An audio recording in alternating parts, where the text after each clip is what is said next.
A black man pulls into a gas station exhausted from a long day, when flashing red and blue lights flood his mirrors.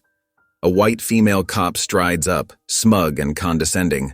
"This your car? Or did you steal it?" She taunts him, certain she holds all the power. But 2 minutes later, everything flips. He calmly steps forward, pulls out a badge, and in an icy voice says, "Officer Whitmore, you are under arrest." Her smirk vanishes. Her world shatters. And what follows is a battle of power, corruption, and justice where nothing is guaranteed. Stay to the end. You won't believe where this leads. Before we get into the story, comment below where in the world you are watching from today.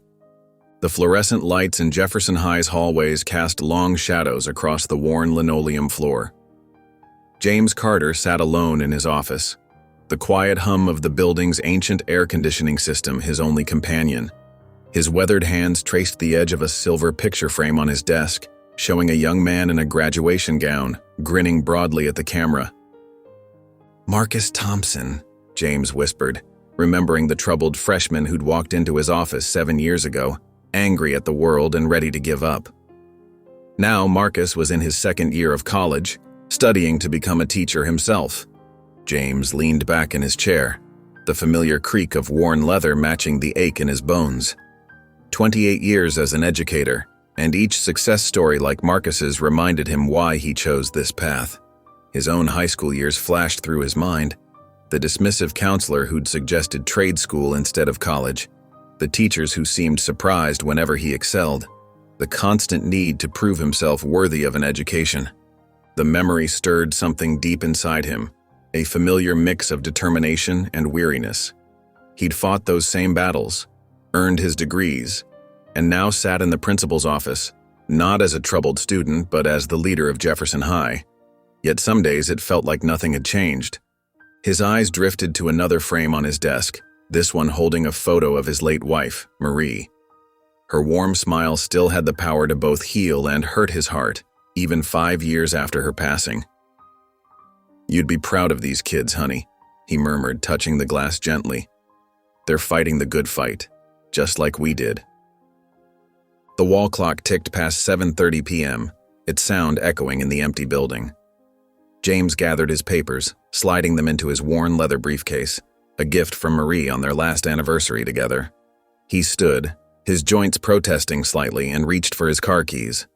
The hallway lights created pools of dim illumination as he walked toward the exit, his footsteps echoing against the metal lockers. Campaign posters for student council elections fluttered slightly in the artificial breeze, their bright colors a stark contrast to the shadowy corridor. Each step carried him past classroom doors, each one representing countless stories of triumph and struggle, hope and disappointment. The humid night air hit him like a warm blanket as he stepped outside. The parking lot was empty except for his sedan, sitting alone under the security light. Cricket songs filled the air, a familiar southern symphony that had accompanied so many of his late nights at school. As James drove through the quiet streets of their small town, familiar houses and storefronts passed by like old friends. The "Welcome to Pine Grove" sign, faded but still proud, reflected his headlights as he passed. The town hadn't changed much in his lifetime. Some would say that was part of the problem. The emptiness of his house loomed in his thoughts as he drove. 5 years without Marie, and still, some nights the silence felt like a physical presence. His students helped fill that void, gave him purpose beyond just surviving. Each morning brought new challenges, new chances to make a difference, to be the mentor he wished he'd had as a young man. The dashboard clock read 8:15 p.m. when he pulled into Sam's Gas and Go on the outskirts of town. The flickering neon sign buzzed overhead, casting alternating red and blue shadows across his windshield. Only one other vehicle occupied the lot, a beaten-up pickup truck parked at pump number 2, its driver nowhere in sight. James parked near pump number 4, planning to grab a coffee before tackling the final stretch home. His hands had just reached for the door handle when bright lights flooded his rearview mirror, the sudden glare almost blinding. Red and blue strobes painted the gas station in harsh alternating colors as a police cruiser pulled in fast, its tires crunching on loose gravel. The cruiser came to an aggressive stop, effectively blocking James's car between the gas pump and the patrol vehicle.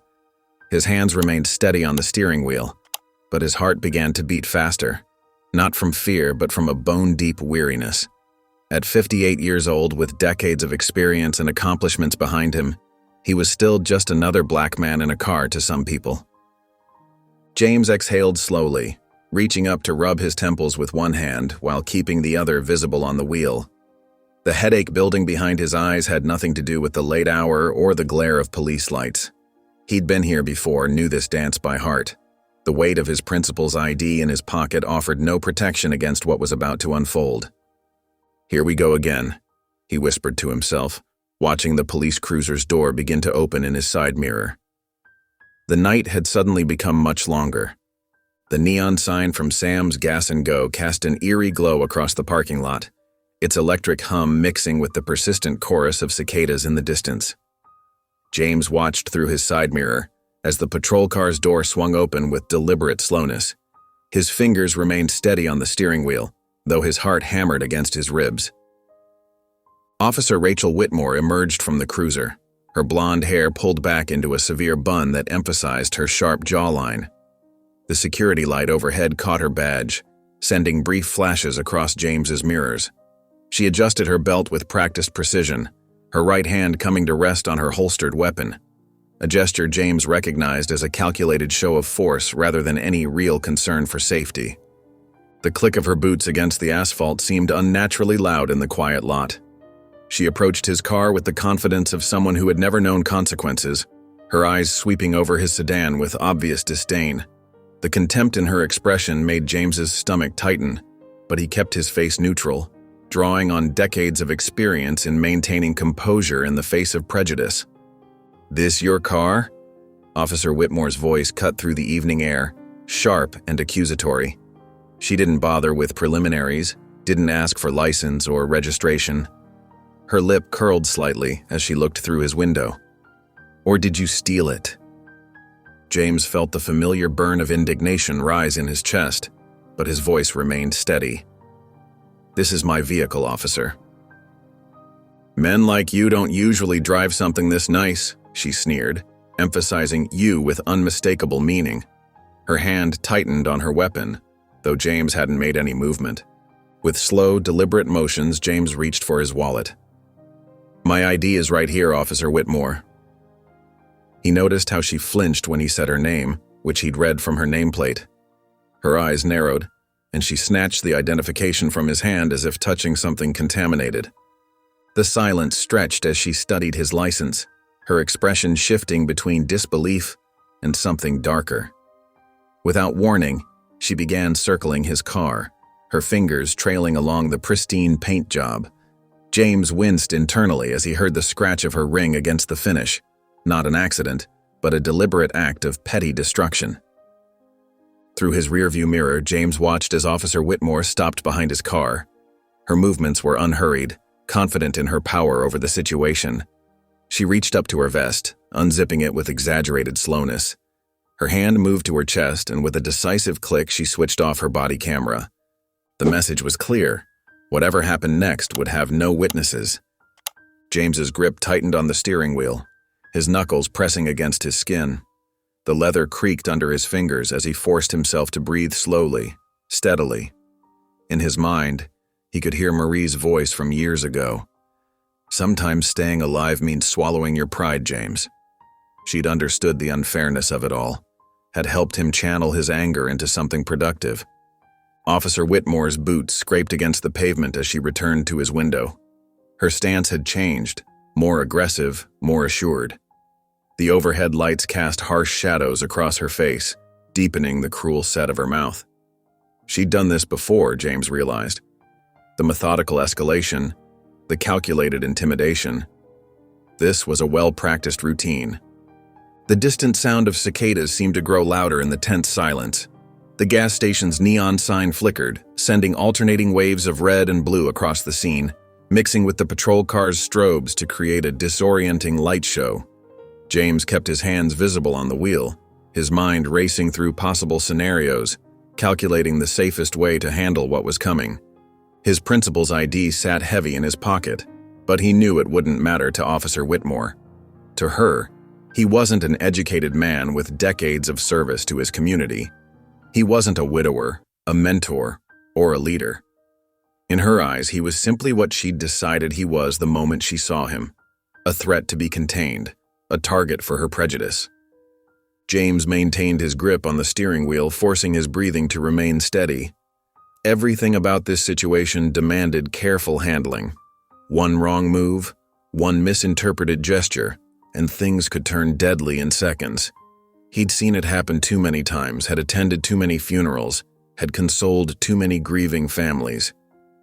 The weight of the moment pressed down on him as Officer Whitmore stood by his window, her hand still resting on her weapon, her body camera deliberately dark. The night stretched out before him, full of dangerous possibilities, and James knew he had to navigate this encounter with the same patience and wisdom he'd relied on throughout his life. His fingers flexed slightly on the steering wheel as he waited for her next move, his mind clear despite the adrenaline coursing through his system. The familiar taste of injustice sat bitter on his tongue, but he remained still, composed, calculating his every breath. The harsh glare of the security light cast stark shadows across the gas station parking lot as Officer Rachel Whitmore leaned into James's car window. Her hand rested deliberately on her holstered weapon, fingers drumming against the grip in a show of casual menace. The smell of her mint gum mixed with leather from her gun belt as she invaded his space. "Step out of the vehicle," she commanded, her voice dripping with artificial authority. "Now." James felt the familiar burn of anger in his chest, the same fury he'd carried since childhood when facing such blatant abuse of power. But decades of experience had taught him to channel that fire into something more controlled, more purposeful. He took a deep breath, letting it out slowly through his nose. "Is there a reason for this, officer?" he asked, his voice steady and measured. Rachel's lips curled into a smirk. "I don't need a reason. But since you asked, suspicious vehicle, possible stolen property." She emphasized each word like she was speaking to a child. "Now get out before I make you get out." James watched in his side mirror as she shifted her weight, reaching for the handcuffs on her belt with her free hand. The metal clinked softly in the evening air. Her body language screamed confidence, the confidence of someone who had never faced consequences for their actions. "Last warning," she said, patting the cuffs, "or this gets ugly." James nodded slowly, his hand moving to the door handle. "All right, Officer Whitmore, I'll step out." Rachel took a half step back, already anticipating her victory. The neon sign from the gas station flickered, casting alternating shadows across her face as she prepared to make her arrest. James opened the door with deliberate care and stepped out, but instead of assuming the position she expected, he stood tall, squaring his shoulders as he faced her. His voice, when it came, carried the weight of authority that made Rachel's borrowed power seem hollow in comparison. "Officer Rachel Whitmore," he announced clearly, "you are under arrest." The words hung in the humid evening air. Rachel's expression froze, her hand still on her cuffs as her brain struggled to process this sudden shift. A car passed on the distant highway, its headlights sweeping across them like a spotlight. "What did you just say?" she demanded, but the tremor in her voice betrayed her uncertainty. James reached slowly into his jacket, moving with careful precision to avoid any misunderstandings, and withdrew his badge. The gold shield caught the security light, federal credentials clearly visible. "Federal Internal Affairs Investigator," he stated calmly. "The same department that's been investigating reports of systematic racial profiling and abuse of power in this district." Rachel's face drained of color so quickly it was visible even in the dim light. Her cocky smirk vanished, replaced by an expression of dawning horror as the full implications hit her. Her hand fell away from her weapon. That's impossible," she whispered, taking an unconscious step backward. "Your body cam is off," James noted, his voice professional but carrying an edge of steel. "That's a direct violation of department policy, and I witnessed you deliberately damage my vehicle with your ring. That's destruction of property. But these are just tonight's infractions, aren't they, Officer Whitmore?"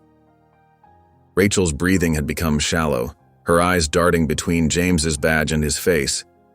The power dynamic had shifted so dramatically, it seemed to have physically unbalanced her.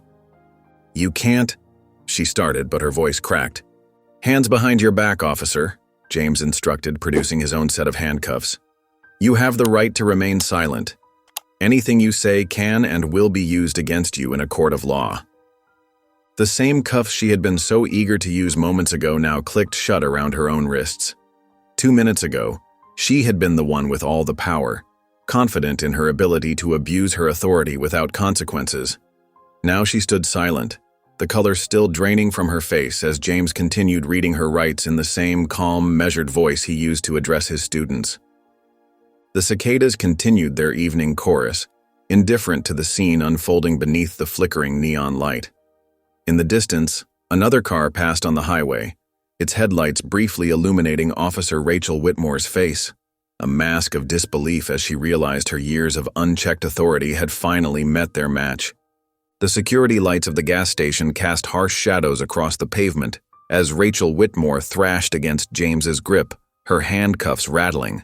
Her perfectly maintained blonde hair whipped wildly around her face as she twisted and bucked, trying to break free. "You can't do this," she screamed, her voice cracking with rage and disbelief. "You're setting me up. This is a setup." James maintained his professional composure, though his jaw tightened slightly. He'd seen this reaction before, the moment when someone who thought they were untouchable finally faced consequences. His grip remained firm but careful, making sure the cuffs weren't too tight while still being secure. "Stop resisting, Officer Whitmore," he said calmly, his deep voice carrying across the parking lot. "You're only making this worse for yourself." Rachel's face contorted with fury. In a sudden burst of desperate energy, she launched herself backward, trying to slam her head into James's face. He anticipated the move, stepping slightly to the side while maintaining his hold on her arms. Her momentum carried her off balance, forcing her to stumble. "Back up! I need backup at the Shell station on Highway 16, she shouted into her shoulder radio, her voice trembling with desperation. "Officer in distress." "Every word you're transmitting is being recorded," James warned her quietly. "Think carefully about what you say next." The commotion had drawn attention. Car doors slammed as customers emerged from the convenience store. Phones appeared in hands, their camera lights adding to the harsh illumination of the scene. The quiet murmur of shocked whispers filled the air. "Oh my God, is that Officer Whitmore? Someone's actually arresting her? I can't believe this is happening." A young black teenager in a gray hoodie stepped forward from the growing crowd, his eyes wide with amazement. He stood frozen, watching as the officer who had harassed him countless times was being led away in handcuffs. James caught his eye briefly, seeing in the boy's face the same mix of relief and vindication he himself had felt years ago, watching his first corrupt officer fall. Rachel's designer boots scraped against the pavement as James guided her toward her own patrol car. The irony wasn't lost on anyone watching. Her pristine uniform, usually worn like armor, now seemed to mock her as she struggled. "My father will destroy you," she spat, trying to dig her heels in. "Do you have any idea who I am? Who he is?" "I know exactly who you are," James replied evenly, continuing their steady progress toward the vehicle. "And I know exactly who your father is. Judge Whitmore's position won't help you this time." The mention of her father's name caused Rachel to redouble her efforts to break free.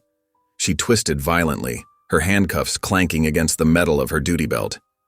"This is assault! Police brutality! You're hurting me!" James maintained his professional demeanor, though inside he felt a deep sadness.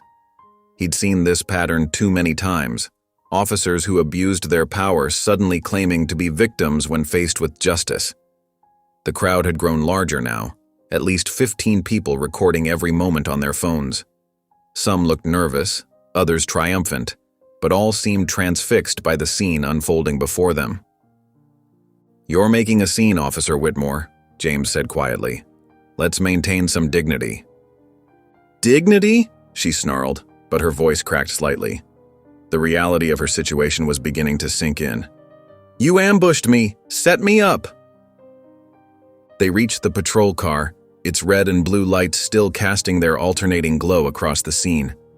James opened the back door with practiced efficiency, carefully guiding Rachel into the seat she had forced countless others into over the years. "You have the right to remain silent," he began, his voice clear and professional. "Anything you say can and will be used against you in a court of law." Rachel's face crumpled as the familiar words were directed at her. Her makeup had started to run, leaving dark streaks down her cheeks. The crowd watched in complete silence as James continued the Miranda rights, his voice steady and unwavering. "You have the right to an attorney. If you cannot afford an attorney, one will be provided for you. Do you understand these rights as I have explained them to you?" Rachel sat rigid in the back seat, her chest heaving with angry breaths. She didn't respond, staring straight ahead through the cage partition of her own patrol car. James shut the door firmly, the sound echoing across the now silent parking lot. The click of the lock engaging seemed to mark the end of something, perhaps the end of Rachel's reign of unchecked power, or maybe the beginning of long overdue justice. He looked up at the night sky, the stars barely visible through the harsh glare of the security lights. The humid air felt heavy with the weight of what had just transpired, and he knew this was only the beginning. The fluorescent lights of the police station's booking area buzzed overhead as James Carter guided a still struggling Rachel Whitmore through the double doors. Her blonde hair was disheveled, her face red with fury as she continued to resist, her handcuffs jingling with each movement. "Get your hands off me," Rachel snarled, trying to wrench away from James's steady grip. "You have no right. No right." The usual bustle of the station ground to a halt. Officers froze mid-conversation, coffee cups hovering halfway to their mouths. Some gaped openly at the sight of one of their own being brought in cuffed. Others exchanged meaningful glances as if they'd been waiting for this day. James maintained his professional demeanor, steering Rachel toward the booking desk. His movements were deliberate and measured, his expression neutral despite the spectacle unfolding around him. He'd done this hundreds of times during his years in internal affairs, but this arrest felt different. The air crackled with tension. "I need to book a suspect," James said to the desk sergeant, his voice steady and clear. The sergeant, a heavy-set man with graying temples, looked from James to Rachel and back again, his mouth slightly open. "Officer Rachel Whitmore," James continued, sliding his internal affairs badge across the desk. "Charges include racial profiling, abuse of power, and tampering with police equipment." Rachel's laughter was sharp and bitter. "This is ridiculous. Do you know who my father is? He's Judge Whitmore. You're finished, Carter, you hear me? Finished." James began filling out the booking paperwork, his handwriting neat and precise despite Rachel's continued threats. Each form was completed methodically, every box checked, every line filled. He'd learned long ago that proper documentation was crucial in cases like these. Two female officers approached with an evidence collection kit. "Officer Whitmore, these officers will process you now," James announced. Rachel's face contorted with rage. "Don't touch me. I'll have all your badges for this."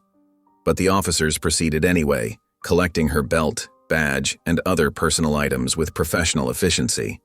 The holding cell door clanged shut behind Rachel, the sound echoing through the booking area.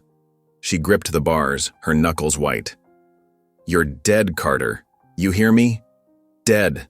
I'll destroy everything you care about." James continued his paperwork, seemingly unmoved by her threats. But inside, he felt the weight of what was coming. 25 years in law enforcement had taught him that taking down corrupt officers never came without consequences. "Carter," a deep voice cut through Rachel's continued screaming. "A word?" Captain William Harlow stood in the doorway of his office, his silver hair catching the harsh fluorescent light. His face was unreadable, but there was something in his stance that spoke of barely contained anger. James followed him into the office, closing the door behind him. The captain's office was a testament to his 30 years on the force. Walls lined with commendations, photos with politicians, newspaper clippings of his biggest cases. Harlow didn't sit. Instead, he leaned against his desk, arms crossed. "You just made yourself a lot of enemies, Carter." "I'm doing my job, Captain," James replied evenly. "Just like always. This isn't just any arrest and you know it." Harlow's voice was low, dangerous. "Judge Whitmore has friends in every courthouse in the state. Rachel's got half the force wrapped around her finger. You're stepping into something bigger than you realize. James met his gaze without flinching.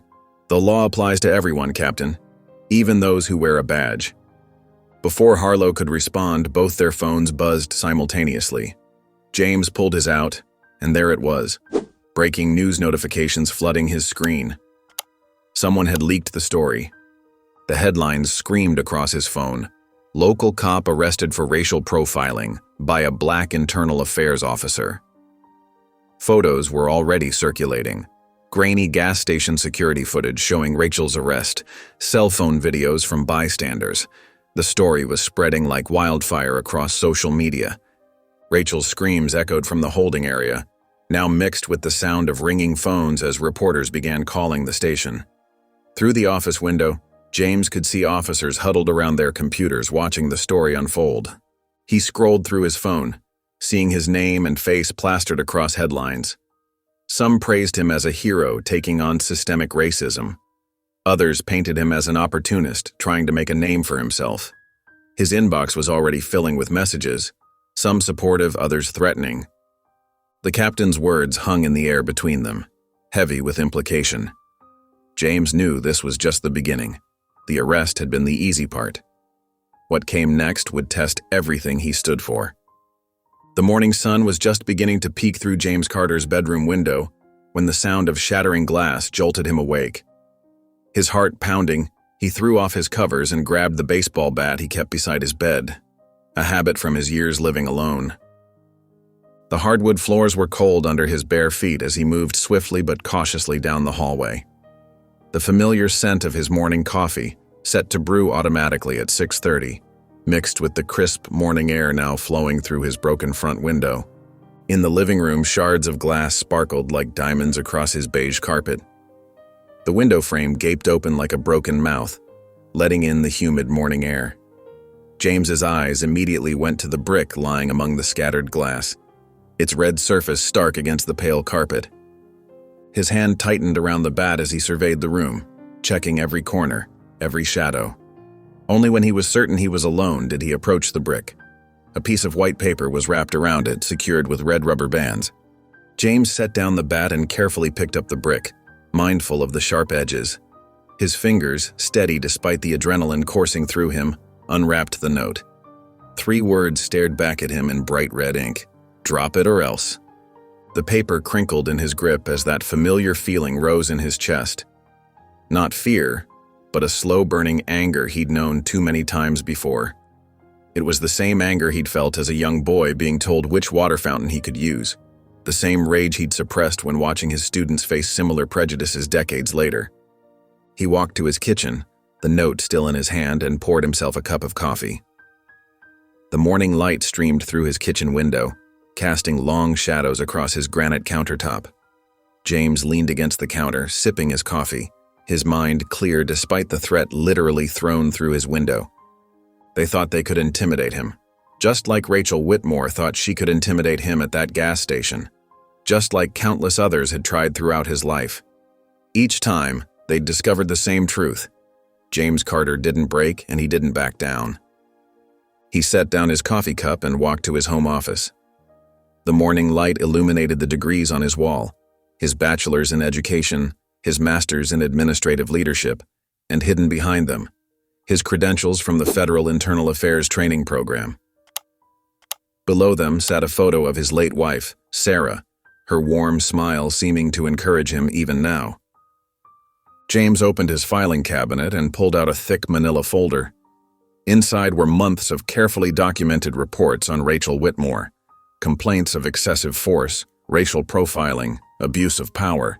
Each incident meticulously recorded, each victim's statement carefully preserved.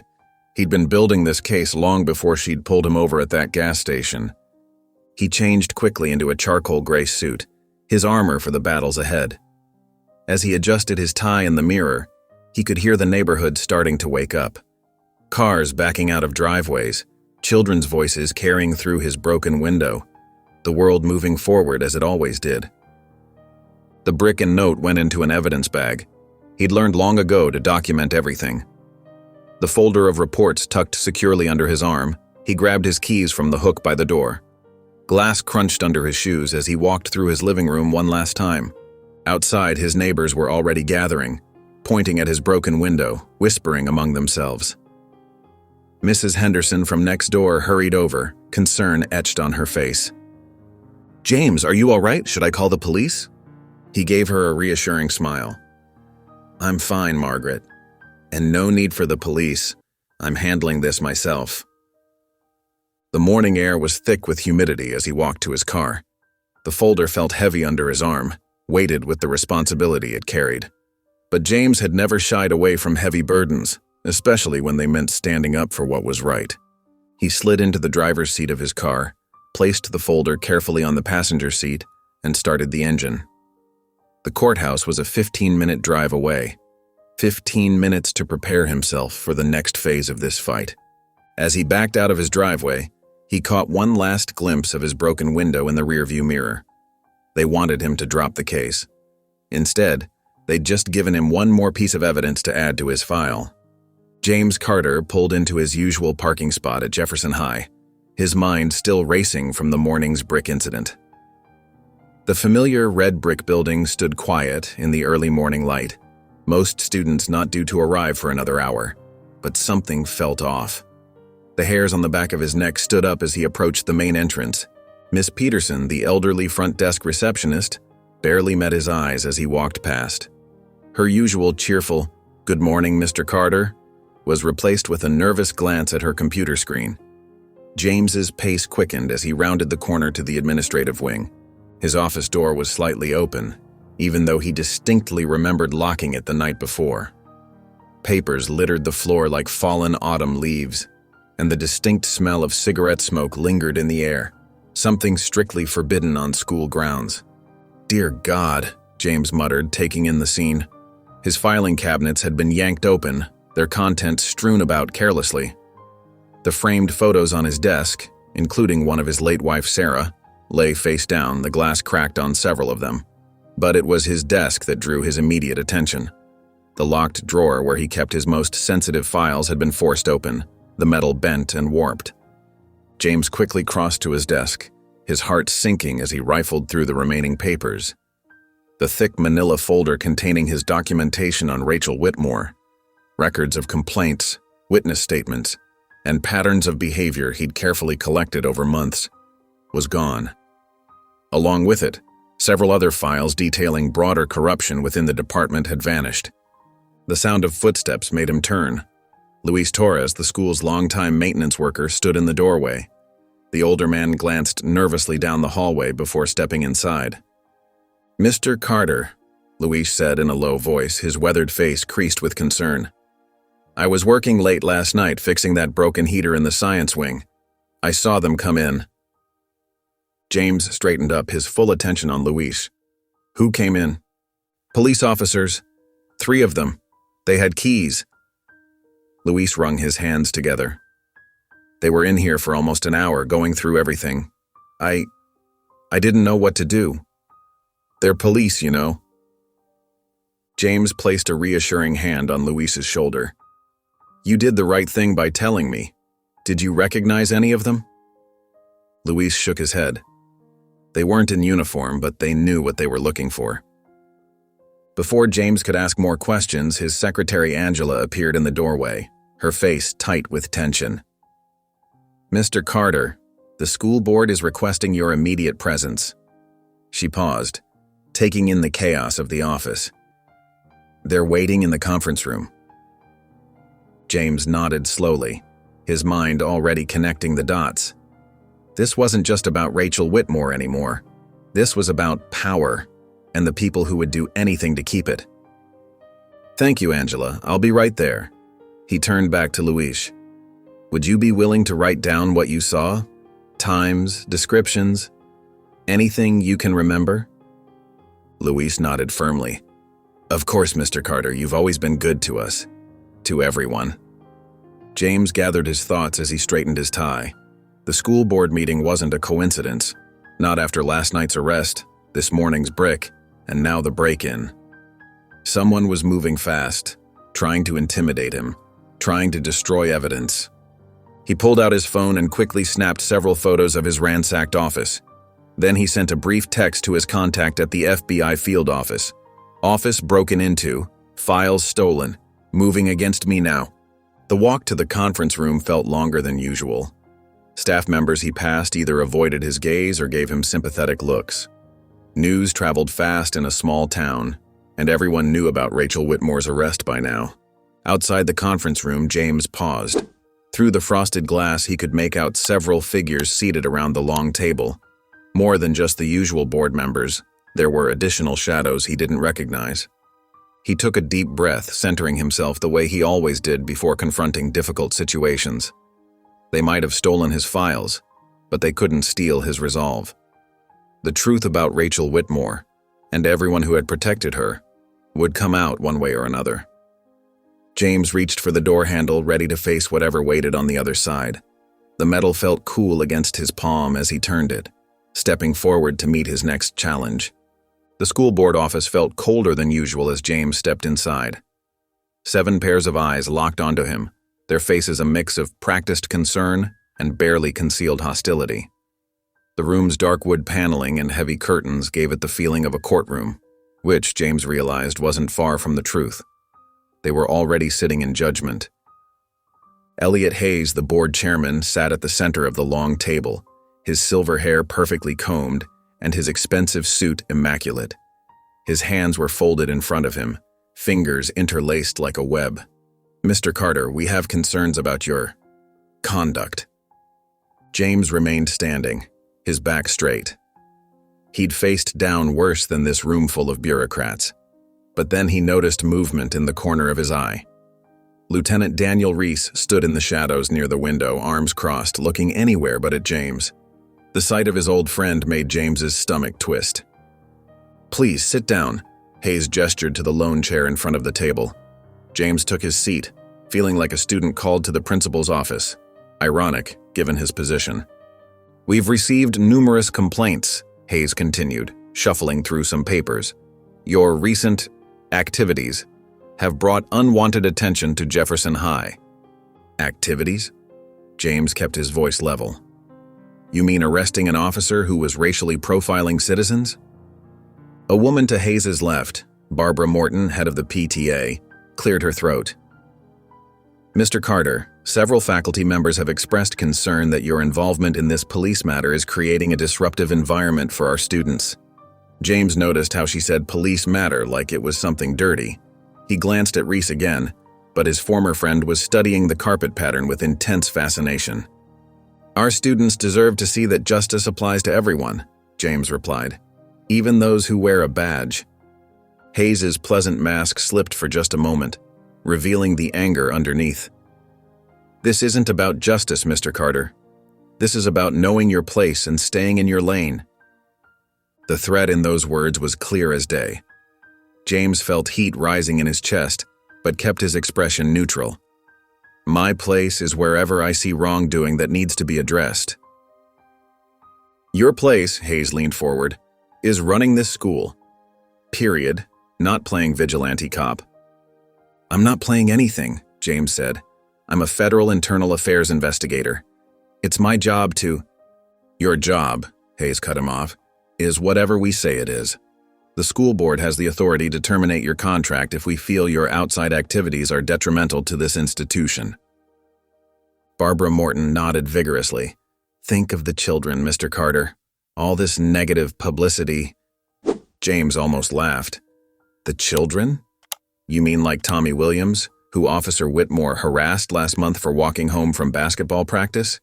Or Maria Garcia, who she pulled over 3 times in 2 weeks for suspicious behavior? These are serious allegations," another board member spoke up. "Without proper evidence—" "I have the evidence," James said. "Or I did until someone broke into my office last night and stole my files." The room went very quiet. Hayes and Morton exchanged quick glances. In the corner, Reese shifted uncomfortably. "That's a serious accusation," Hayes said carefully. "Do you have proof of this break-in?" "Ask Luis Torres, the maintenance worker who saw officers in my office last night." James turned to look directly at Reese. Maybe Lieutenant Reese knows something about that. Finally, Reese met his eyes.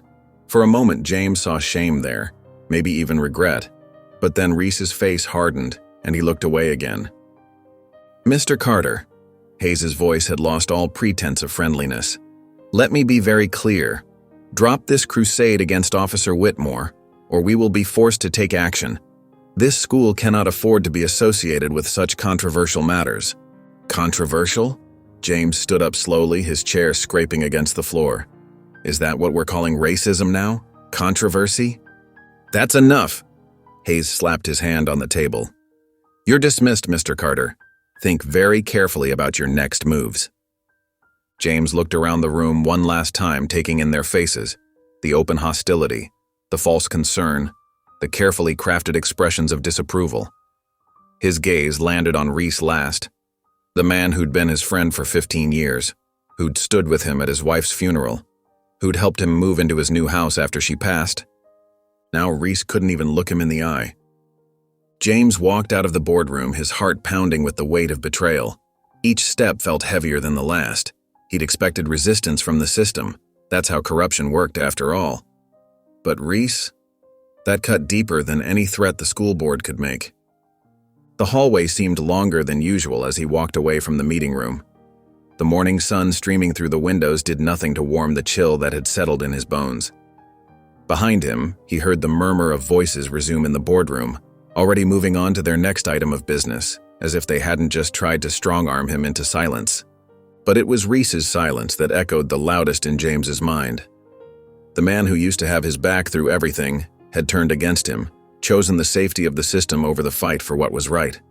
That betrayal hurt more than any broken window or threatening note ever could. The town hall's marble floors echoed with the shuffle of feet and the low buzz of dozens of conversations. James stood near the back of the crowded room, his shoulders straight despite the weight pressing down on him. Reporters packed the space like sardines, their cameras and notepads at the ready. The afternoon sun filtered through tall windows, casting long shadows across the floor. Mayor Sylvia Randall approached the podium with practiced grace, her navy blue suit perfectly pressed, her silver hair swept into an elegant updo.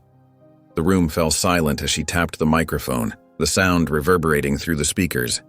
"Good afternoon," she began, her voice smooth as honey but with an edge James recognized all too well. "I've called this press conference to address the unfortunate events of last night involving Officer Rachel Whitmore."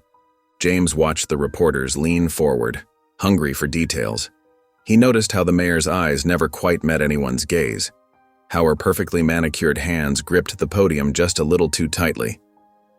"After a thorough review of the circumstances," Mayor Randall continued, "we have determined that Officer Whitmore's detention was premature and potentially unauthorized. She will be released immediately while this matter undergoes proper evaluation." The room erupted with questions. Camera flashes popped like lightning. James felt his jaw tighten as he watched the careful dismantling of everything he'd worked for. "Mayor Randall, what about the allegations of racial profiling? Was internal affairs involved? Will Officer Whitmore return to active duty?" The mayor raised her hand, silencing the crowd with practiced authority. "What we have here is a complex situation that requires careful consideration. However, I must address another concerning aspect of this case." Her eyes swept the room, and for a brief moment they landed on James. He saw something there, not quite hatred, but something colder. Calculation. "Mr. James Carter's involvement in this matter is highly unusual," she said, her voice carrying a note of carefully crafted concern. "His actions may have violated several departmental protocols. We are currently investigating whether proper procedures were followed during Officer Whitmore's arrest." The reporters' heads swiveled, searching the crowd. James felt their eyes find him, saw the recognition dawn on their faces. Cameras turned his way, but he kept his expression neutral, years of experience helping him maintain his composure. "Mayor Randall, is Mr. Carter under investigation? Were his actions authorized? Is this related to his position at Jefferson High?" The questions came rapid fire, but James barely heard them. He was watching the side door where Rachel Whitmore had just entered. She looked different from last night, her uniform replaced by a conservative black dress, her hair neat and styled. She looked like a victim, not a perpetrator. Someone had coached her well. Rachel took her place beside the mayor, who placed a sympathetic hand on her shoulder. "Officer Whitmore has served this community with distinction for 12 years, the mayor said. "These accusations have caused her and her family considerable distress. We ask that everyone remember the principle of innocent until proven guilty."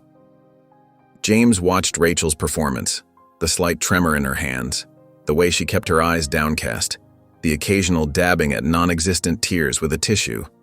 It was masterful. He had to give her that. The press conference continued, but James had heard enough. He turned to leave, pushing through the crowd of reporters who tried to shove microphones in his face.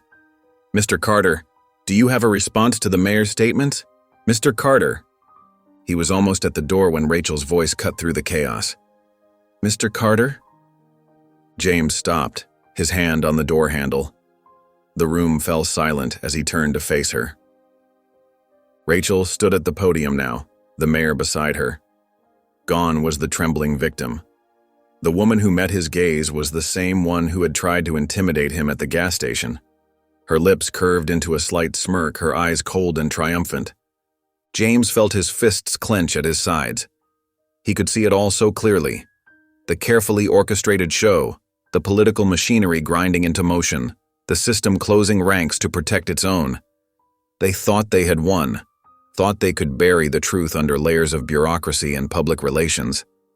Rachel's smirk widened slightly, a silent challenge in her eyes. She knew she had powerful friends. She knew the game was rigged in her favor. But what she didn't know, what none of them knew, was just how much evidence James had already gathered, how many witnesses he'd already interviewed, how many documents he'd already copied and secured.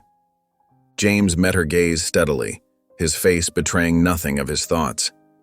Then he turned and walked out of town hall, leaving the chaos of shouting reporters and flashing cameras behind him.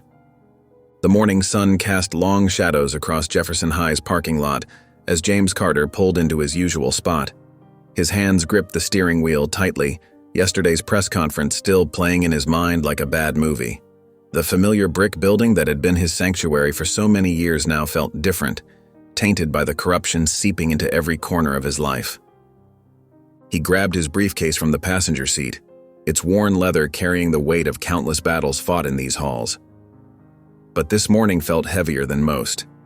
As he stepped out of his car, the crisp morning air carried a hint of autumn, but something else caught his attention. A figure standing near the school entrance.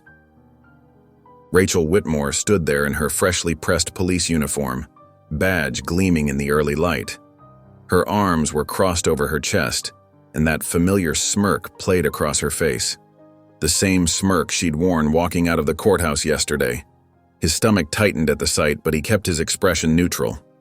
James straightened his tie and started walking toward the entrance, his footsteps echoing across the empty parking lot. He tried to ignore her presence, focusing instead on the day ahead, on his students who needed him. "Morning, Principal Carter," Rachel called out, her voice dripping with satisfaction. "Rough night?" James kept walking, his shoes clicking against the pavement. But Rachel wasn't done. She stepped directly into his path, forcing him to stop or run into her. The morning breeze carried the scent of her perfume, something expensive and overwhelming, just like her presence. "What's wrong?" she taunted, tilting her head. "No clever comebacks today? No badge to flash in my face?" James met her gaze steadily. "Excuse me, Officer Whitmore. I have work to do."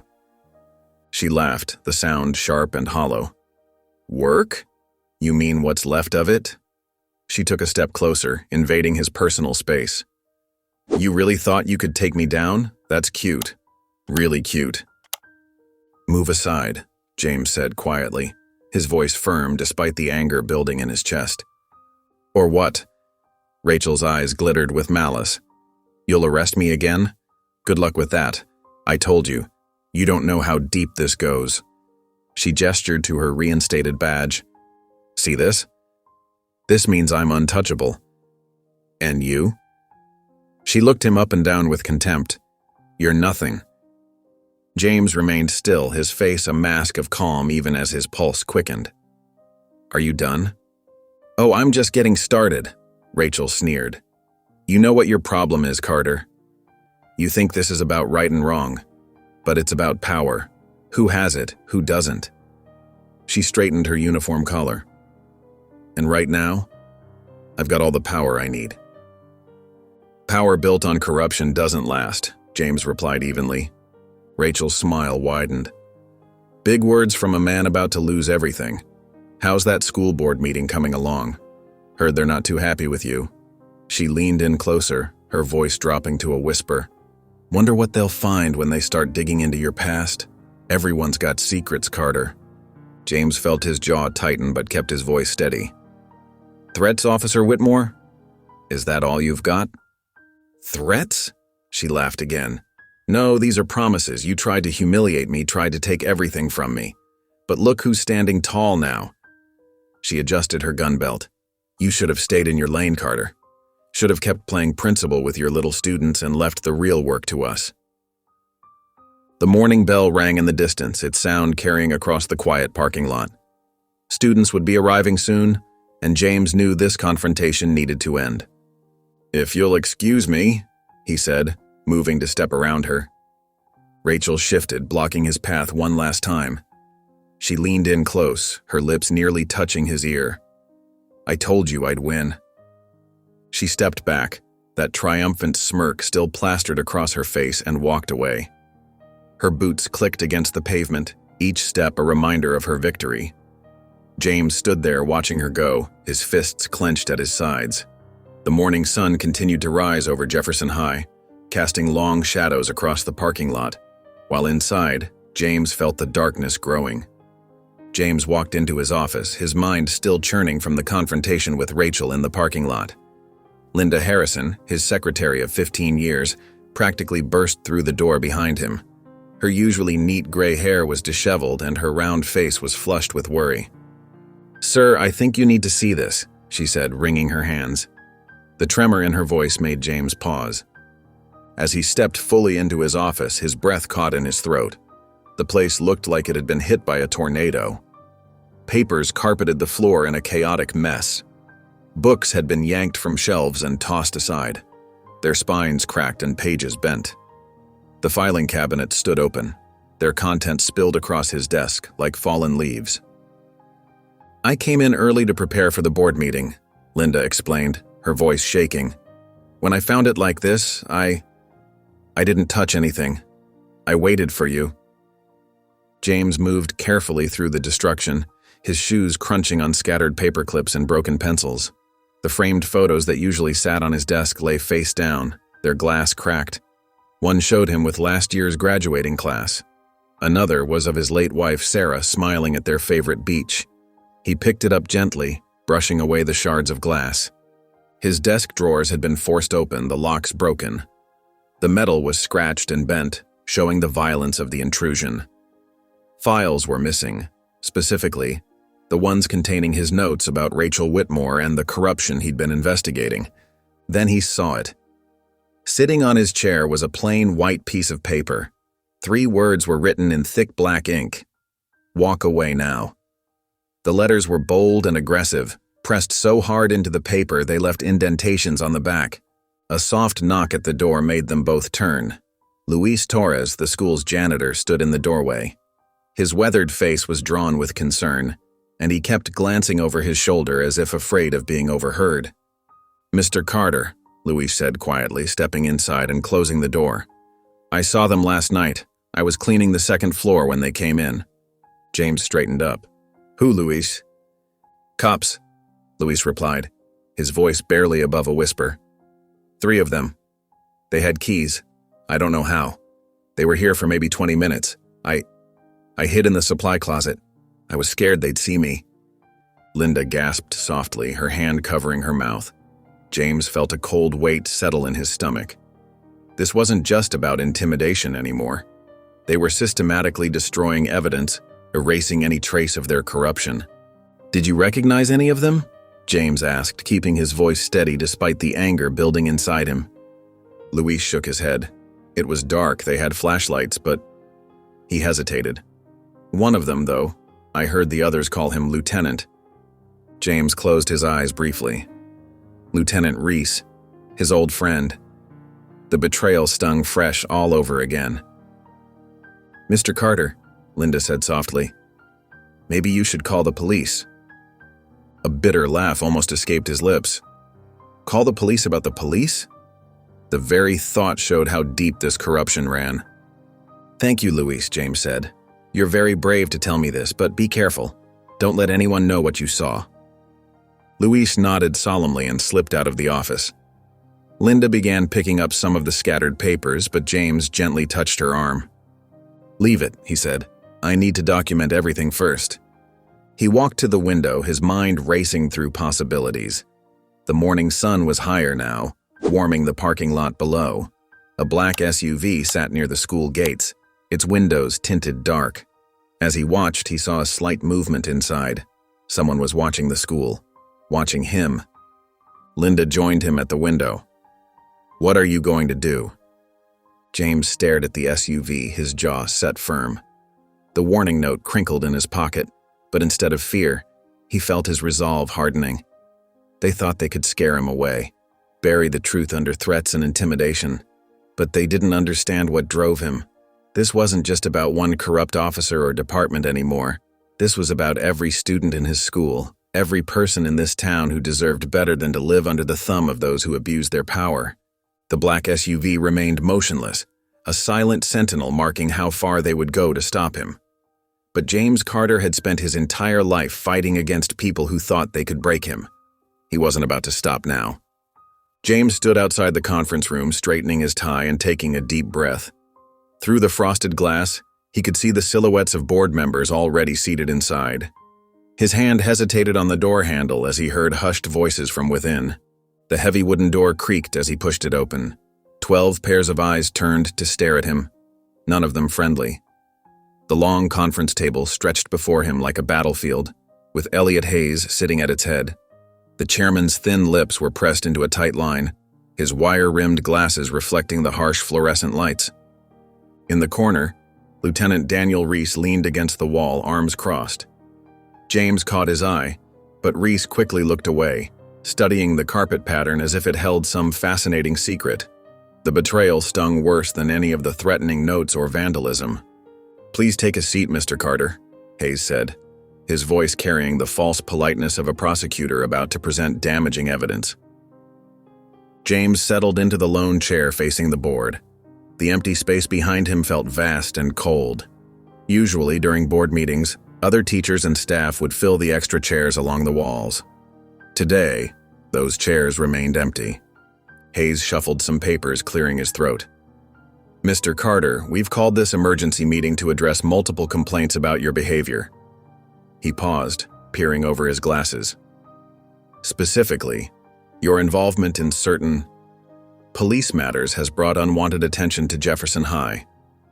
Parents are concerned," added Margaret Wilson, the vice chairman. Her pearl necklace clicked as she shook her head disapprovingly. "They're questioning whether someone so controversial should be leading their children's education." James sat perfectly still, his face a mask of calm. Inside, his stomach churned with anger and disappointment. These were people he'd worked with for years, shared lunches with, celebrated successes with. "Would you care to explain yourself?" Hayes asked, though his tone suggested no explanation would suffice. "I was performing my duties as a federal investigator," James replied evenly. "Officer Whitmore was engaging in racial profiling and abuse of power. These are serious." "This isn't about Officer Whitmore," Hayes cut him off sharply. "This is about you bringing your personal crusade into our school." From the doorway, Sandra Martinez, the English department head, stepped forward. Her voice trembled slightly. "The students are distracted. They're talking about nothing else. Some parents have threatened to transfer their children to other schools." James turned to look at her, remembering how just last week they'd laughed together in the teacher's lounge. Now she wouldn't meet his eyes. "And the media attention," continued Hayes, "is becoming a serious disruption. Reporters hanging around the parking lot, trying to interview staff and students." "Channel 5 was here this morning," someone muttered. James glanced at Reese again. The lieutenant shifted his weight uncomfortably but remained silent. 5 years of friendship, countless conversations about changing the system from within, all those late-night discussions about doing what's right. And now, Nothing but silence. Furthermore, Hayes continued, there are concerns about your judgment. Your aggressive approach to this situation suggests a concerning lack of professional discretion. The words hung in the air like poison. James recognized the strategy. They were building a case against him, laying groundwork for something bigger. I have documentation, James began, reaching for his briefcase. Evidence of systematic— This isn't about evidence, Mr. Carter, Hayes interrupted again. This is about the welfare of our students and the reputation of this institution. A murmur of agreement rippled through the room. James noticed how several board members nodded in unison, like a well-rehearsed chorus. We're giving you a chance, Hayes said, leaning forward. Step back from this police investigation. Focus on your duties as principal. Let this situation cool down. The threat was clear beneath the reasonable tone. Back off or else. James stood slowly, his chair scraping against the floor in the silence. If there's nothing else, he said quietly, I have a school to run. Hayes waved his hand dismissively. We'll be monitoring the situation closely, Mr. Carter, very closely. As James walked toward the door, he passed between rows of teachers and staff who had filtered in during the meeting. People he'd worked with for years turned their faces away. Some pretended to be absorbed in their phones. Others whispered behind raised hands. Reese finally moved, stepping away from the wall. For a moment, their eyes met. James saw something there. Regret? Fear? But Reese simply turned and walked out ahead of him, his footsteps echoing down the empty hallway. The message was clear. They were isolating him, cutting him off from allies, making him toxic to anyone who might support him. It was a strategy as old as power itself. Divide and conquer. As the door closed behind him, James heard the immediate burst of conversation from within. His name would be in every whispered word, every concerned discussion. The school he'd given 15 years of his life to was turning against him, and his oldest friend in law enforcement had just stood by and watched it happen. The kitchen clock ticked steadily as James sat at his wooden table, papers spread out before him like a complicated puzzle. The dim light from his overhead lamp cast long shadows across documented incidents, witness statements, and personnel files. His coffee had gone cold hours ago, forgotten as he pieced together the web of corruption that seemed to grow larger with each connection he made.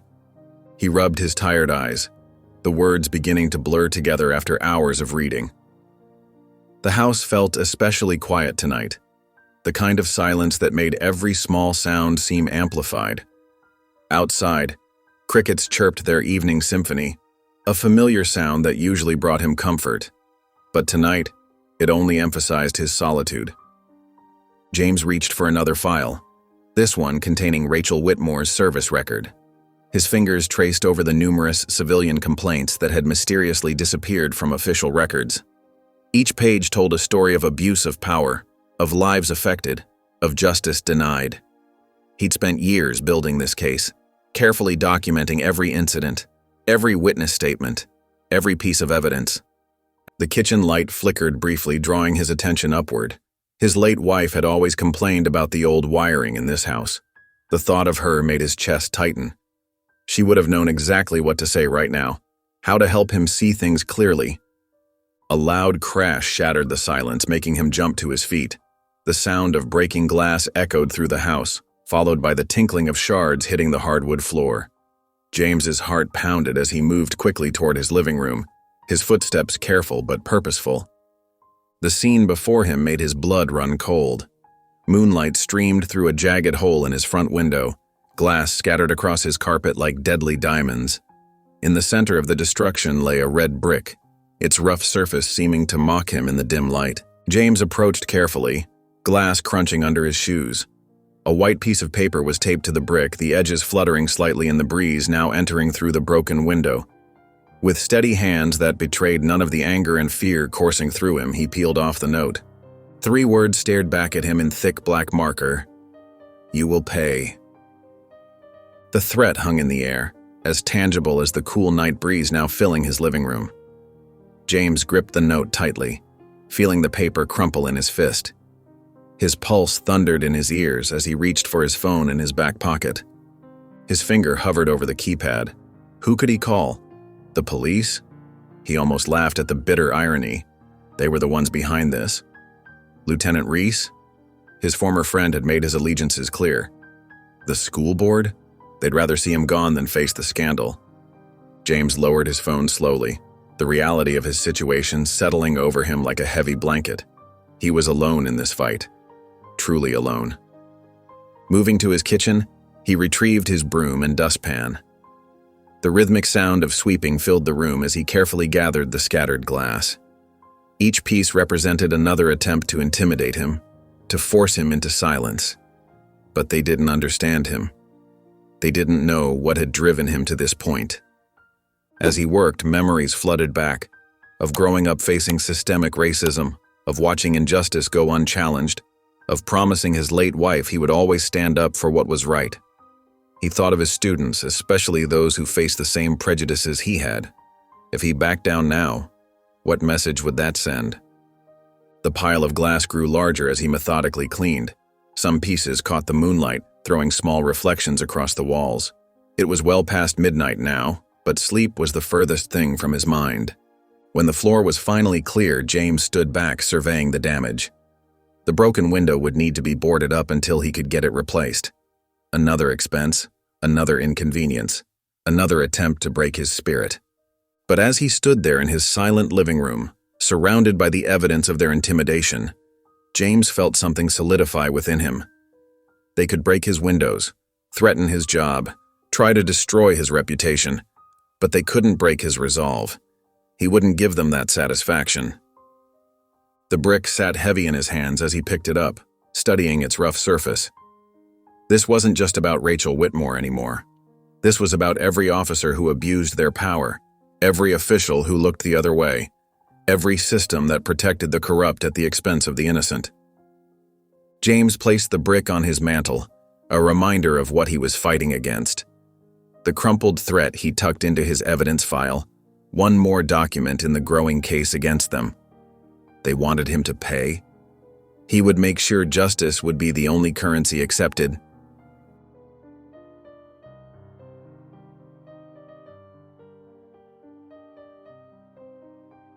The morning sun cast long shadows across Jefferson High's parking lot as James pulled into his usual spot. The air was crisp, carrying the sweet scent of blooming magnolias from the nearby trees. He gathered his briefcase from the passenger seat, his mind already running through the day's tasks ahead. As he stepped out of his car, the sound of his shoe hitting the asphalt seemed unusually loud in the quiet morning air. That's when he saw them. A group of uniformed officers standing in formation near the school entrance. Their presence sent an immediate chill down his spine. Sergeant Brian Keller stood at the front of the group, his brass badge gleaming in the morning light. His face wore the kind of smug expression that told James this wasn't a friendly visit. The other officers flanked him like a wall of blue, their hands resting casually on their utility belts. James straightened his tie, keeping his movements deliberate and calm. He'd faced intimidation before, but this felt different. This felt orchestrated. "James Carter," Sergeant Keller called out, his voice carrying across the parking lot. Several teachers arriving for the day slowed their pace, watching the scene unfold. "We need to speak with you regarding a serious matter." James maintained his composure as he approached the group. "What can I help you with, Sergeant?" Keller pulled out an official-looking document from his breast pocket. "You're under investigation for misconduct." He paused, letting the words hang in the air. "We've received a serious complaint from one of your students." The accusation hit James like a physical blow, but he didn't let it show on his face. Around them, more staff members had gathered, whispering among themselves. Some had their phones out, recording the confrontation. "What complaint?"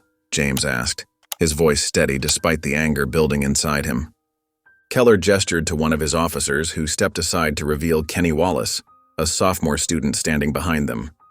The boy looked pale, his hands fidgeting with the straps of his backpack. His eyes darted between James and the officers, clearly uncomfortable. "Kenny here has filed a formal complaint about inappropriate behavior," Keller announced, loud enough for the growing crowd to hear. But Kenny stepped forward, shaking his head. I didn't say anything," he protested, his voice trembling. "I never filed any complaint. Keller barely glanced at the boy. "We have the paperwork right here, son. It's all properly documented." James watched Kenny's face contort with confusion and distress. The boy had always been a good student, quiet, hardworking, and honest. Now he was being used as a pawn in their game. "This is ridiculous," James stated firmly. "Kenny is telling you himself that he never filed any complaint. This is clearly fabricated." Keller's smile grew colder. "The investigation will determine that, Mr. Carter. For now, we're following proper procedure." He handed James a thick envelope. "These are the official documents detailing the investigation. You'll need to appear before the school board tomorrow morning." More students were arriving now, phones out, recording everything. James could see the damage being done in real time, his reputation, his credibility, all being dismantled in front of the entire school community. Kenny stepped closer to James, his voice shaking. "Mr. Carter, I swear I didn't do this. They're lying." "It's okay, Kenny," James assured him quietly. "I know you didn't." Sergeant Keller motioned to his officers. "We're done here. Mr. Carter, remember, tomorrow morning, 9 a.m. sharp." The group of officers turned in unison and began walking away, their boots clicking against the pavement in perfect rhythm. James stood his ground watching them leave. The morning sun now felt too bright, too exposing. Around him, the whispers of students and staff grew louder, phones still recording, rumors already beginning to spread. Kenny remained by his side, looking devastated. "What should I do, Mr. Carter? They're using my name for this. It's not right." James placed a gentle hand on the boy's shoulder. "Go to class, Kenny. Don't let them drag you into this any further." He watched as the teenager nodded and slowly walked toward the school entrance, his shoulders slumped under the weight of what had just happened. The parking lot was full now, the morning bell about to ring. James could feel dozens of eyes on him, could hear the buzz of conversations, could see the text messages already being sent. They had orchestrated this perfectly. A public accusation, an unwilling student witness, and enough documentation to make it look legitimate. The envelope in his hand felt heavy with manufactured lies. As he walked toward the school entrance, the weight of what he was up against pressed down on him like a physical force. This wasn't just about Rachel Whitmore anymore. They were trying to destroy everything he'd built, everything he stood for. James pulled into the empty parking lot behind Jefferson High, the gravel crunching beneath his tires. The spot was secluded, hidden from the main road by a row of towering oak trees. He'd chosen it deliberately. After yesterday's confrontation with the officers, he needed space to think, to breathe. The morning sun filtered through the leaves, casting dappled shadows across his windshield. James sat there for a moment, hands still gripping the steering wheel, feeling the weight of isolation pressing down on him. Every ally had turned away. Every door had closed. The school board was against him. The police force wanted him gone, and even his own colleagues avoided eye contact in the hallways. His phone buzzed on the passenger seat, the screen lighting up with a familiar name, Lieutenant Daniel Reese. James stared at it, his heart heavy. Once upon a time, seeing Reese's name would have brought comfort. They'd worked cases together, shared meals, trusted each other with their lives. Now, he wasn't sure what to feel. The phone continued its insistent buzzing. James picked it up, took a deep breath, and stepped out of his car. The morning air was thick with humidity, promising another scorching southern day. "Reese?" James answered, working to keep his voice steady. "What's going on?" There was a pause on the other end, filled only with the sound of Reese's breathing. When he finally spoke, his voice was strained, almost desperate. "You have to drop this, James. You don't know who you're dealing with." James leaned against his car, watching a cardinal hop along the fence at the edge of the lot. "I know exactly what I'm dealing with, Reese. Corruption, the same thing we used to fight together." "No, you don't understand." Reese's voice dropped lower. "Rachel's father, he's pulling strings. This is bigger than you think." The mention of Rachel's father made James's jaw tighten. Judge Whitmore, a man whose reputation for harsh sentences against minorities was well known throughout the county. James remained silent, letting the weight of Reese's words hang in the air. A gentle breeze rustled through the trees overhead, carrying with it the distant sound of students arriving for the day. "James, please," Reese continued, his voice taking on an edge of desperation. "You're making a huge mistake. I've been forced to pick a side." The words hit James like a physical blow. He straightened up, his free hand clenching into a fist. "Forced to pick a side?" he repeated, each word careful and measured. "There shouldn't be sides when it comes to doing what's right, Reese. You taught me that." "Things change," Reese said, his voice hollow. "People change. Sometimes survival means knowing when to step back." James closed his eyes, remembering countless nights spent with Reese, planning operations, discussing cases, sharing their dreams of making real change in the system. All those conversations now felt like scenes from another life. "I can't step back," James said quietly. "You know that." "Then I can't help you anymore." Reese's voice cracked slightly. "I'm sorry, James. I truly am. But I've got a family to think about. A career. They'll destroy everything I've built." The betrayal settled into James's chest like a cold stone. This wasn't just about losing an ally. This was losing a friend who'd been like a brother to him. Someone who'd stood beside him at his wife's funeral, who'd helped him through the darkest days of his life. "Goodbye, James," Reese said softly. "Watch your back." James didn't respond. He simply ended the call, letting his hand drop to his side. The phone felt heavy in his grip, like it carried the weight of everything he'd just lost. The parking lot suddenly seemed larger, emptier. The morning sun continued to shine, the birds kept singing, but something fundamental had shifted. His last real connection to the Force, his final ally in this fight, had chosen the other side. James stood there perfectly still as the reality of his situation sank in. The corrupt system he was fighting wasn't just a few bad officers or administrators. It was a web that stretched through every level of power in the town, and now he stood alone against all of it. The distant bell rang, signaling the start of first period. James remained motionless in the empty lot, the echo of Reese's words playing over and over in his mind. His former friend was gone, replaced by someone who'd chosen safety over justice, comfort over truth. The fight had never felt lonelier than it did in that moment, standing in the shadow of the school he'd dedicated his life to, surrounded by nothing but the whisper of leaves and the weight of betrayal. The fluorescent lights hummed overhead as James walked down the sterile hallway of the school board office. His footsteps echoed against the polished floor, each step measured and deliberate. Through the glass walls he could see them waiting, Elliot Hayes and the other board members, their faces set in stern masks of disapproval. James adjusted his tie, took a deep breath, and pushed open the heavy wooden door. The room smelled of coffee and tension. 5 pairs of eyes turned to watch him enter. "James, please take a seat," Elliot Hayes said, his voice carrying that false note of courtesy that James had come to recognize all too well. Hayes sat behind his massive mahogany desk, his fingers steepled in front of him. To his right sat Margaret Phillips, her silver hair pulled back in a tight bun, and Thomas Weber, who couldn't quite meet James's eyes. On the left were Ronald Cooper and Sarah Martinez, both trying to maintain neutral expressions but failing. James lowered himself into the chair facing them, his back straight, his expression calm despite the storm he knew was coming. "James, we've called you in today for a review of your position here," Hayes began, shuffling some papers in front of him. The sound seemed unnaturally loud in the quiet room.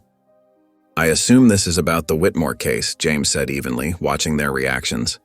Margaret Phillips flinched slightly at the name. Hayes cleared his throat. "Your recent activities have become a significant concern for this board." He paused, glancing at his colleagues. "Your involvement in outside matters is causing considerable disruption to our school community. Parents are calling," Margaret Phillips chimed in, her voice thin and reedy. "They're concerned about the negative attention you're bringing to Jefferson High." Thomas Weber nodded, still avoiding James's gaze. "The staff is distracted, students are talking about nothing else. This isn't the environment we want to foster." James listened to their complaints, noting how carefully they avoided mentioning Rachel Whitmore by name, how they danced around the real issue. the corruption they were trying to protect. Your position as principal requires you to put the school's interests first, Hayes continued, his tone growing harder. Instead, you've chosen to pursue personal vendettas. Personal vendettas? James interrupted, his voice quiet but firm. Is that what we're calling justice now? Sarah Martinez shifted uncomfortably in her seat. Ronald Cooper suddenly became very interested in his coffee cup. This isn't just about the school, James continued, looking each board member in the eye. It's about standing up for what's right, about showing our students that we don't back down from doing the right thing even when it's difficult. Hayes's face reddened slightly. We've taken a vote, James. The board has unanimously decided that a suspension is necessary, pending further review. He pushed a document across the desk. We're prepared to allow you to resign quietly. Save your reputation.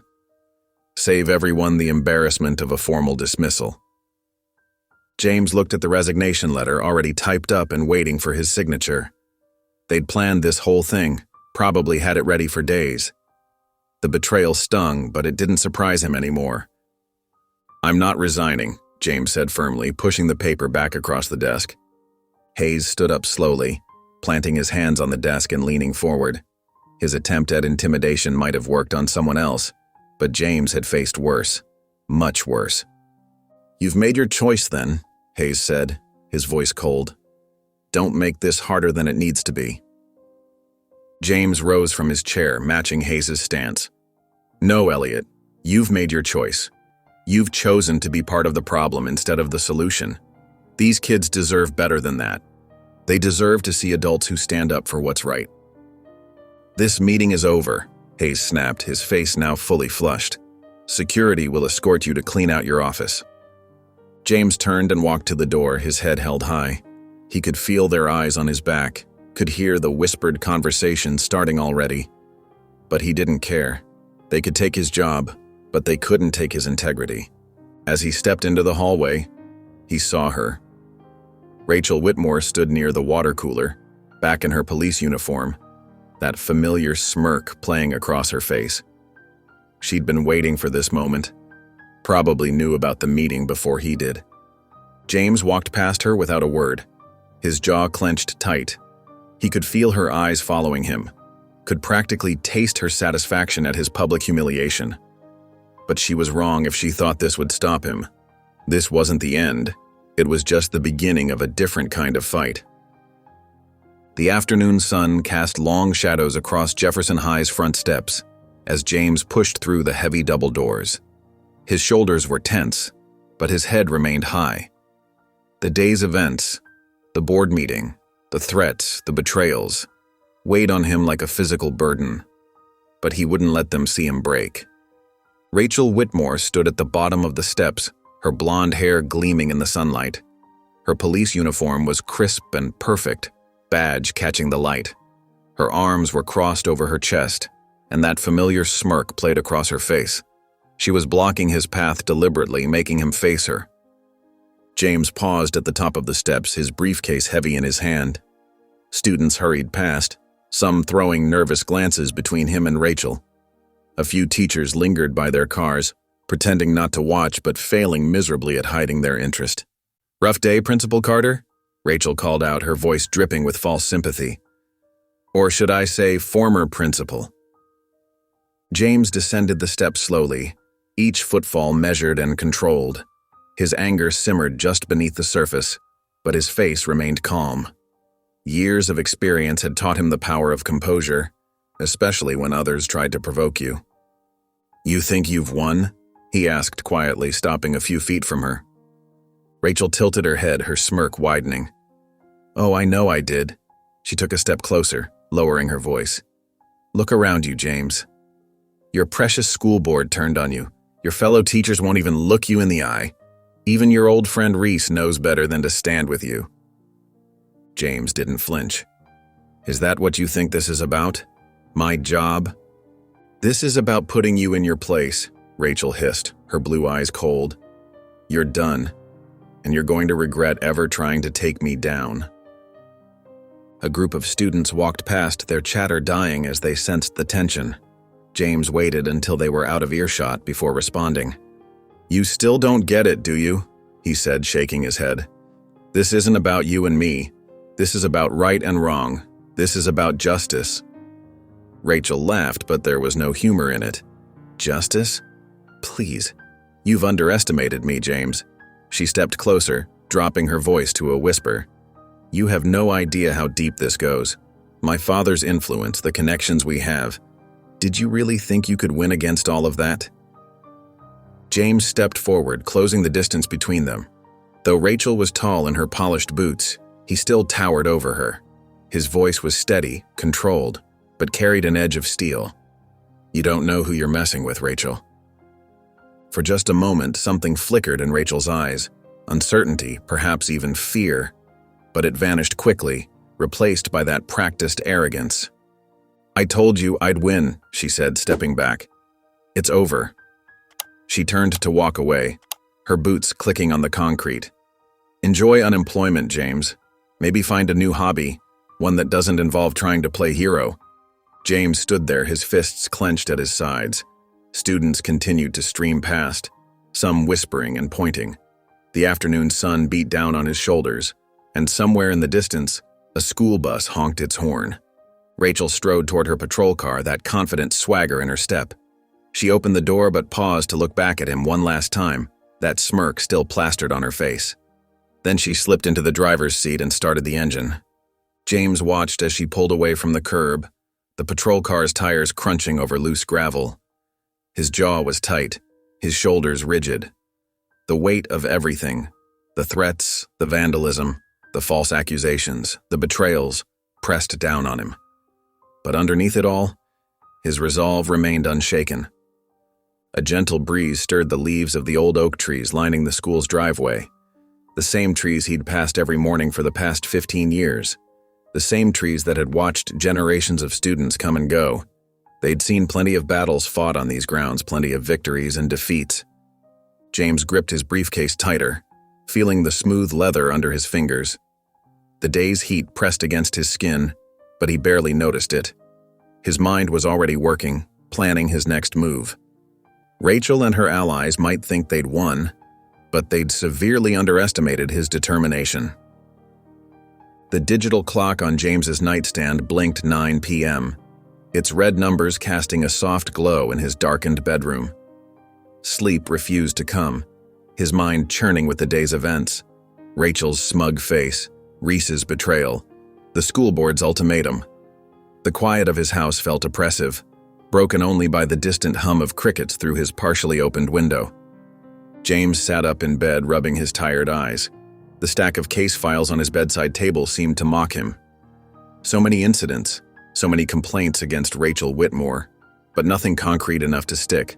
Nothing that could break through the wall of protection her father and his connections had built around her. His phone buzzed suddenly, the screen lighting up the room. James reached for it, expecting another threat. Instead, an unknown number displayed a simple message. "Check your email. You'll want to see this."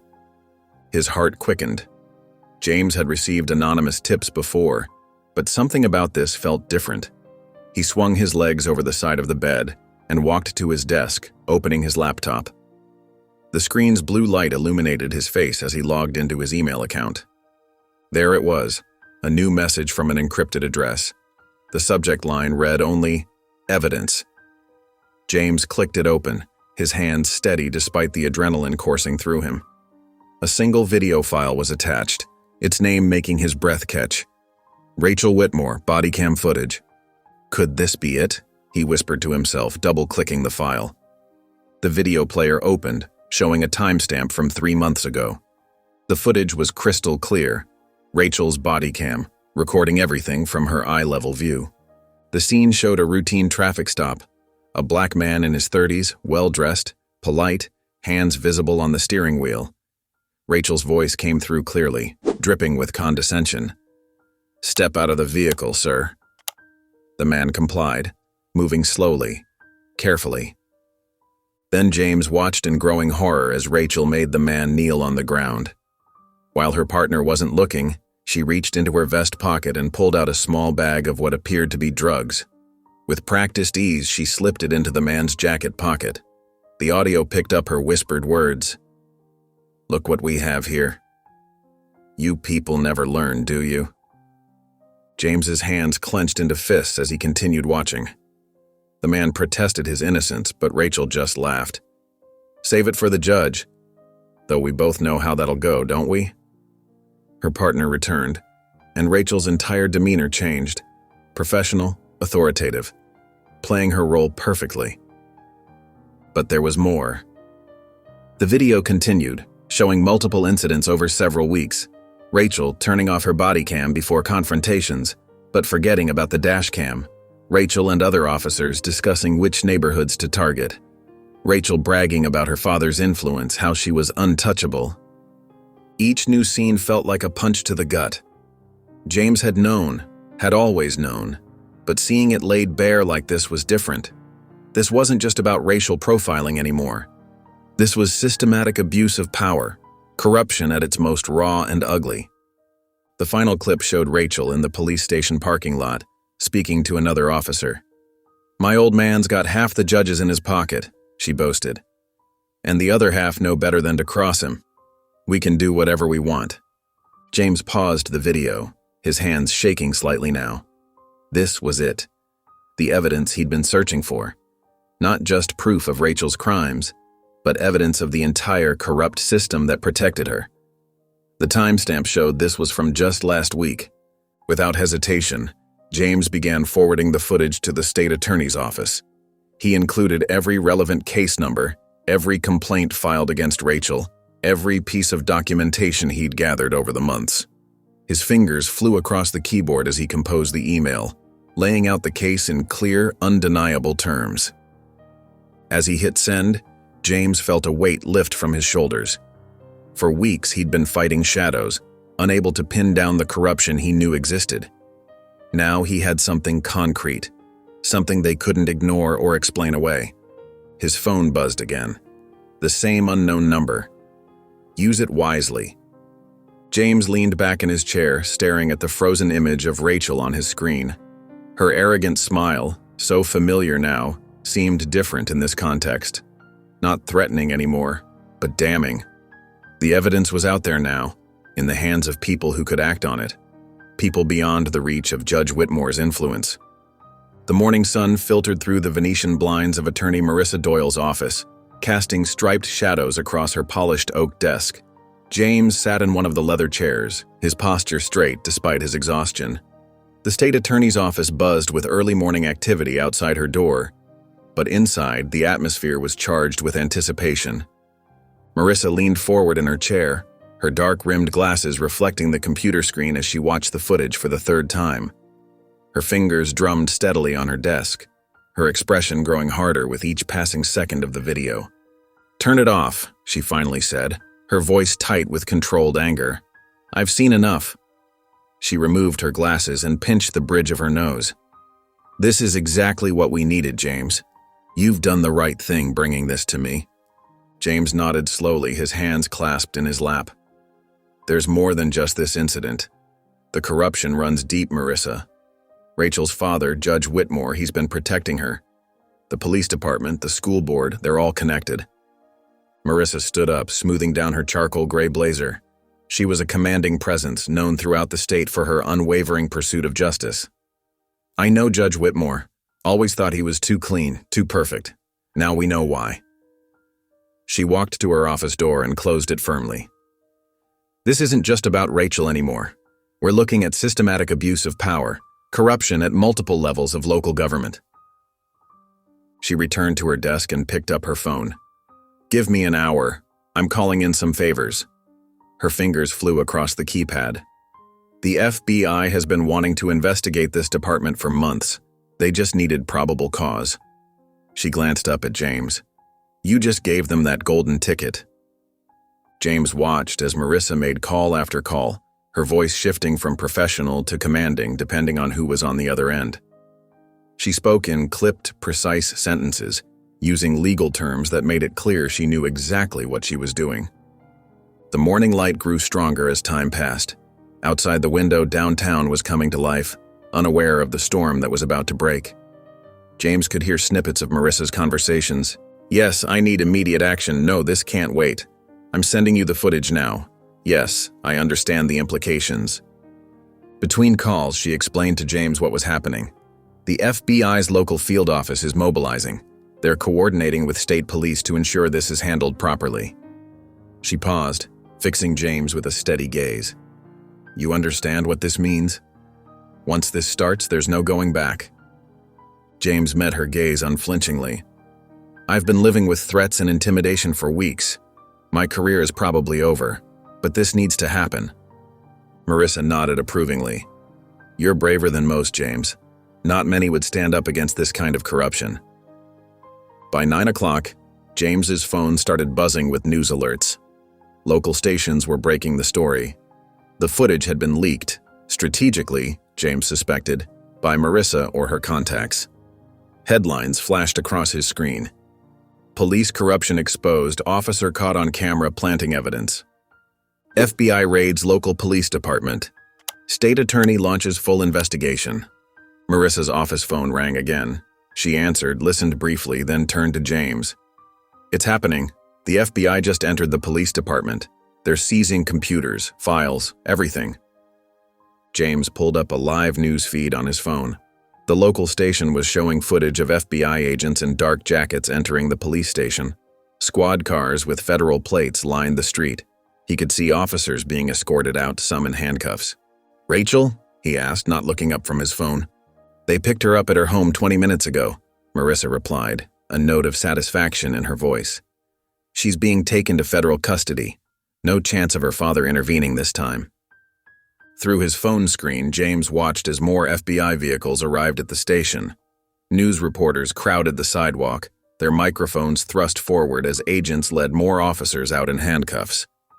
The system that had protected Rachel for so long was crumbling, exposed to the harsh light of justice. Marissa stood beside him, watching the feed over his shoulder. "This is just the beginning, James. We're going to need your testimony. Every incident you witnessed, every threat they made, it all matters now." James nodded, his eyes still fixed on the screen. After weeks of feeling powerless, of watching Rachel and her allies chip away at everything he'd built, the tables had finally turned. The weight of fear and isolation that had pressed down on him for so long began to lift, replaced by a quiet determination. The raid continued on his phone screen, a visual confirmation that justice, though delayed, was finally being served. Here's the continuation in roughly 1,400 words following the provided instructions. James Carter's eyes snapped open at 6 a.m., his phone vibrating so intensely it nearly danced off his nightstand. The dim morning light filtered through his curtains as he grabbed the device, his eyes widening at the flood of notifications. Missed calls, text messages, and emails poured in faster than he could process them. He swung his legs out of bed, reaching for the TV remote. The screen flickered to life, and bold headlines immediately dominated the morning news. FBI raid police department, corruption scandal exposed. Officer Rachel Whitmore under investigation. New footage confirms criminal conduct. James sat on the edge of his bed, his heart pounding as reporters detailed the overnight raids. FBI agents in tactical gear had stormed the police department, carrying out boxes of evidence. The footage he'd received had sparked an immediate federal response. Sources confirm multiple officers have been detained for questioning, a news anchor reported, her voice steady but urgent. The investigation centers around Officer Rachel Whitmore, whose body cam footage appears to show numerous instances of misconduct and racial profiling. James's phone buzzed again. This time it was a text from attorney Marissa Doyle. "Turn to Channel 7, they're interviewing witnesses." He switched channels. A young black man stood before a cluster of microphones, tears in his eyes. "That officer planted drugs in my car. I lost my job, my reputation, everything. Now everyone can see the truth." More stories emerged, more victims, more evidence of Rachel's crimes. The dam had broken, and years of suppressed injustice were flooding out. James opened his social media apps, scrolling through an overwhelming mix of support and threats. Some praised him as a hero, a man who'd risked everything to expose the truth. Others, particularly those connected to the police department, painted him as a traitor. "You're dead, Carter," read one message from an anonymous account. "Should have kept your mouth shut."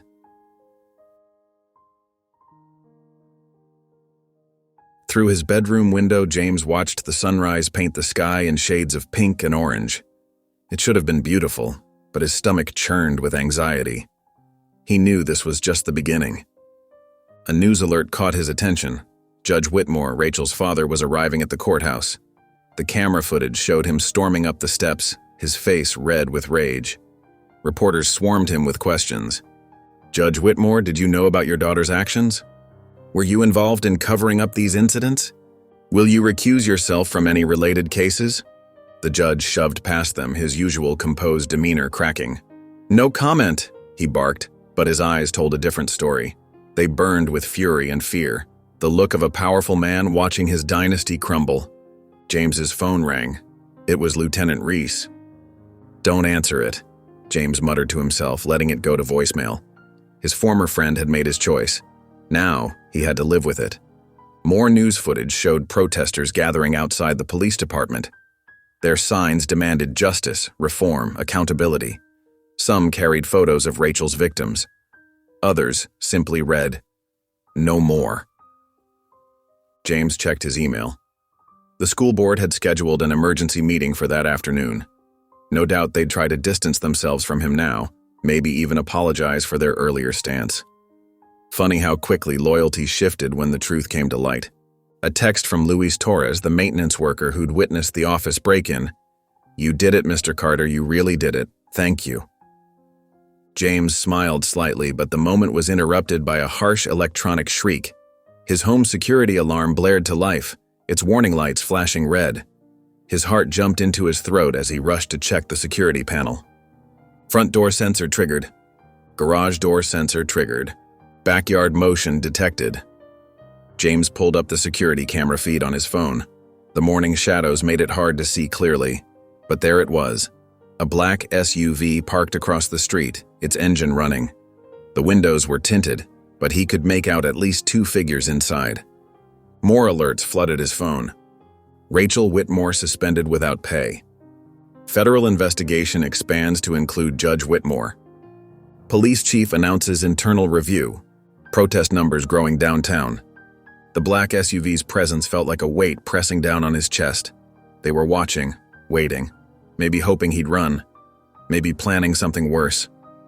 James moved away from the windows, his mind racing.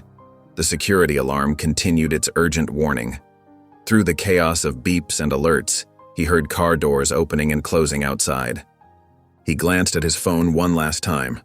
A new message had appeared, this one from Rachel herself. "You'll regret this, I promise." The security alarm screamed louder, warning of more breaches. The black SUV's engine rumbled in the morning quiet, a reminder that while the truth was finally out, the danger was far from over. The morning sun cast long shadows across James's front lawn as he stood in his doorway, every muscle in his body tense. The black SUV idled at the curb, its engine purring with menace. Through the morning mist, James could make out its spotless paint job and dealer-fresh tires. This wasn't some random vehicle. This was a message. The tinted passenger window rolled down with a soft electronic whir, revealing a man in an expensive charcoal suit. Dark sunglasses covered his eyes despite the early hour, and his clean-shaven face betrayed no emotion. James felt his throat tighten, but he kept his expression neutral, years of experience helping him maintain his composure. "This ends now," James called out, his voice steady despite the fear churning in his gut. He stepped onto his front porch, deliberately placing himself in full view. The morning dew soaked through his house slippers, but he barely noticed the discomfort. The man in the SUV tilted his head slightly. When he spoke, his voice carried the casual confidence of someone used to making threats. "You don't know what you've done, Carter." He paused, letting the words hang in the humid morning air. "You think this ends here?" James took another step forward, gravel crunching under his feet. His mind raced through his options, cataloging potential escape routes and cover spots. Habits from his investigator training that had never quite left him. The weight of his phone felt heavy in his pocket, but he knew better than to reach for it now. The SUV's engine revved suddenly, tires squealing against asphalt as it peeled away from the curb. James watched it accelerate down the street, his shoulders starting to relax. And then he heard it. The sharp crack of gunfire split the morning silence. Pure instinct took over. James dove behind his parked car just as the sound of shattering glass filled the air. Fragments of his living room window rained down on his front lawn, glinting like deadly diamonds in the morning light. His heart hammered against his ribs as he pressed himself against the car's wheel well, making himself as small a target as possible. Another shot rang out, this one striking the car's body with a metallic ping. James could hear screams from neighboring houses, doors slamming as people rushed inside for safety. He stayed absolutely still, counting the seconds, waiting to see if more shots would follow. The neighborhood fell silent except for a dog barking in the distance. James waited another full minute before slowly raising his head to peer over the car's hood. The SUV was gone, leaving only tire marks on the pavement as evidence it had ever been there. With trembling fingers, James pulled out his phone and dialed the FBI's direct line, the one they'd given him just yesterday.